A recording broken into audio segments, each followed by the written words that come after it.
বনলতা, এবার তো বিয়েতে রাজি হয়ে যা। তোর মামা অনেক অসুস্থ, তোর বাবা মাও তো তোকে ছেড়ে অনেক আগেই চলে গেছে। অনেক কষ্টে তোকে মানুষ করেছি। এবার তো মামিদের কথাটা ভাব। এবার তুই বিয়েতে রাজি হয়ে গেলে আমাদের অনেক দায় দেনাগুলো মিটে যাবে। দোহাই লাগে, না করিস না। কিন্তু মামি, আমি তো আরো পড়াশোনা করতে চাই। কেন তোমরা এভাবে উঠে পড়ে লেগেছো? আমি পড়াশোনা করে অনেক বড় হতে চাই। এভাবে আমার স্বপ্নটা তোমরা ভেঙে দিও না। কি বলছিস মা বনলতা? এভাবে বলিস না। আমরা তোর স্বপ্ন ভাঙতে চাই না, কিন্তু আমাদের এত ক্ষমতা নেই। তুই বিশ্বাস কর, যদি থাকতো তোকে এভাবে বলতাম না। তুই বিয়েটা করে নে, আমাদেরকে একটু মুক্তি দে মা। আর জ্বালাস না আমাদের, আর জ্বালাস না। আহা, আজ যে কত শান্তি লাগছে, একদম জন্মের শান্তি লাগছে। এত বছর ধরে ঘাড়ে একটা বোঝা পড়েছিল, বোঝাটাকে বিয়ে দিয়ে ঘাড় থেকে সরালাম। কি শান্তি লাগছে এতদিন পরে, নিজেকে নিজেই বোঝাতে পারছি না। এত শান্তি আগে কখনো লাগেনি। বাবা গো বাবা, এ যে একটা ময়দার বস্তার থেকেও বেশি বোঝা। আরে এই বনলতা, চাকরানির বাচ্চা, তোকে কি আমরা এখানে নমস্কার করার জন্য বিয়ে করেছি নাকি? নগদ 50,000 টাকা দিয়ে বিয়ে করেছি। জিজ্ঞেস কর গিয়ে তোর মামা মামিকে। স্ত্রীর মর্যাদা চাস? আরে তোদের মতো গরিব মেয়েদের আবার স্ত্রীর মর্যাদা কিসের? আমার মায়ের সাথে খুব বাড়াবাড়ি করলে এর ফল কিন্তু ভালো হবে না। আর তুই তো আগে থেকেই জেনে আমাকে বিয়ে করেছিস। আমি তোকে নিয়ে 3টে বিয়ে করেছি, তাহলে করেছিলি কেন বিয়ে? তখন তো খুব টাকার লোভে পড়েছিলি। তোদের মতো এরকম গরিব ঘরের মেয়েদেরকে কয়েকটা টাকা চিতিয়ে দিলেই আমার পায়ের কাছে এসে পড়ে থাকে। আমি তো আপনার সাথে সংসার করতে এসেছি, কেন আপনি আমার সাথে এভাবে সব সময় ব্যবহার করছেন? মা, আপনি কিছু বলুন না আপনার ছেলেকে। কেন আমার সাথে আপনারা সবাই মিলে এমন করছেন? এমন করলে আমি এই সংসারে কেমনে টিকবো? আমি তো সংসার করতে এসেছি, সংসার ভাঙতে আসিনি। কেন এত রাগ আমার উপর? আমি কি করেছি? সব সময় তো আপনাদের সব কথাই শুনে চলছি, তাও কেন বারবার আমার সাথে এত খারাপ হচ্ছে? আরে খারাপের কি দেখেছিস? আমার ছেলে যা করছে একদম ঠিক করছে। তোদের মতো গরিব গরিব সুন্দরী মেয়েদেরকে মাথায় জায়গা দিলে তারা কি ভয়ঙ্কর রূপ নিতে পারে সেটা আমরা প্রথম বইয়ের থেকে শিক্ষা পেয়ে গেছি। তাই তোদের মতো মেয়েদেরকে আমরা এখন পেলনা ভাবি। শুধুমাত্র টাকার বিনিময়ে বিয়ে করি, এরপর তিলে তিলে শেষ করে দিই জীবনটাকে। তোর জীবনে তো এখনো তিলে তিলে শেষ হওয়ার সূচনাটাই আসে নাই, এর আগেই এত পটর পটর করে কথা বলছিস। একদম চুপ থাকবি। বেশি পটর পটর করলে অত্যাচারের মাত্রাটাও কিন্তু একদম বেড়ে যাবে। ভুলে যাস না, এটা কাঞ্জিলাল বাড়ি। এত বছর এত কষ্ট করে বনলতাকে লালন পালন করলে, কিন্তু আফসোস তুমি কখনো বনলতার মা হয়ে উঠতে পারলে না।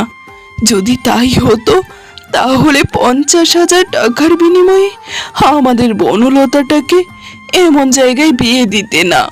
তুমি আমার সাথে এত বাড়াবাড়ি করে কেন বনলতাকে এরকম দুজকে ঠেলে দিলে? কি লাভ হলো?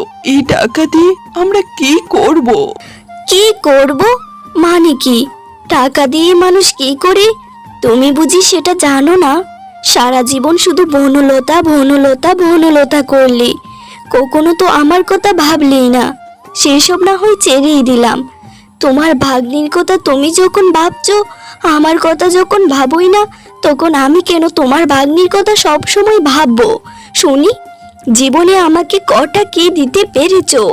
এবার কিছু টাকা পেয়েছি, তা দিয়ে আমি বিলাসিতা করব আমার জীবনে, সেটাও তোমার সহ্য হচ্ছে না? যদি সহ্য না হয় বলে দাও, এ বাড়ি ছেড়ে আমি চলে যাই, তবে না হয় তোমার শান্তি হোক। শুধুমাত্র বনলতার কথাই ভাবতে পারো, আমার কথা তো বাবার কোনো সময়ই নেই।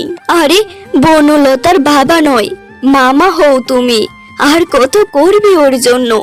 একবার নিজেদের কথাটাও তো ভাবো। এমন ভাব করছো যেন তুমি ওর বাবা। যত সব। আমি জানি আমি বনলতার বাবা নই, মামা হই, কিন্তু তুমি এতটা স্বার্থপর কি করে হয়ে গেলে? বনলতার বাবা মা যদি বেঁচে থাকতো তাহলে তো আমাদেরকে এত কিছু ভাবতে হতো না। আর তাছাড়া আমরা যে এখানে থাকছি, কাঁদছি, সবকিছু তো বনলতার বাবা মারি। ওদেরটাই কি, ওদের মেয়ের সাথে এত বড় বেইমানিটা তুমি করতে পারলে? বনলতার বিয়েতে দেওয়া এই কিছু টাকা দিয়ে সুখ সজ্জা করবে, সেগুলো কি শান্তির কারণ হবে? সেগুলো তো অশান্তির ওষুধ মাত্র। আফসোস তুমি কখনো বনলতার মা হয়ে উঠতে পারলে না। এত বছর লালন পালন করলে, কিন্তু একদিনের জন্যও না। তুমি এখানে কেন এসেছো? কি চাই? হ্যাঁ, তোমার মেয়ের কারণে এ বাড়িতে যতগুলো গরিবের মেয়ে বিয়ে হয়ে আসছে, সবার কপালেই শুধু অশান্তি লেগে আছে।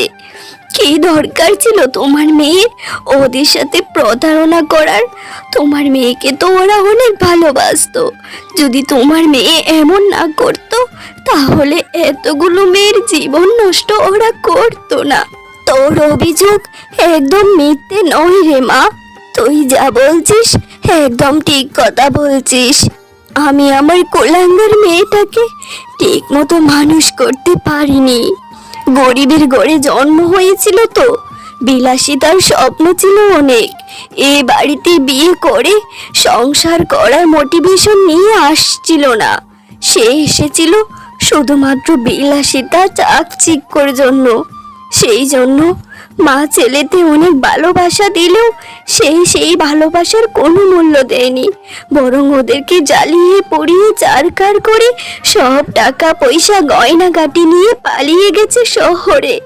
ওর জন্যই তোদের মতো মেয়েদের জীবনটা একদম তাচ্ছিল্যে ভরিয়ে দিচ্ছে ওরা মা ছেলেতে মিলে। তুই একটা কাজ করে দিবি মা, তুই ওদেরকে এত ভালোবাসা দিবি, এত ভালোবাসা দিবি, দিয়ে প্রমাণ করে দিবি সব মেয়েরা খারাপ হয় না। গরিব গরিব মেয়েরা শুধুমাত্র চল চাতুরি করে না, নয়তো ওরা যে একের পর এক একটা করে মেয়ের জীবন ধ্বংস করে দিবে।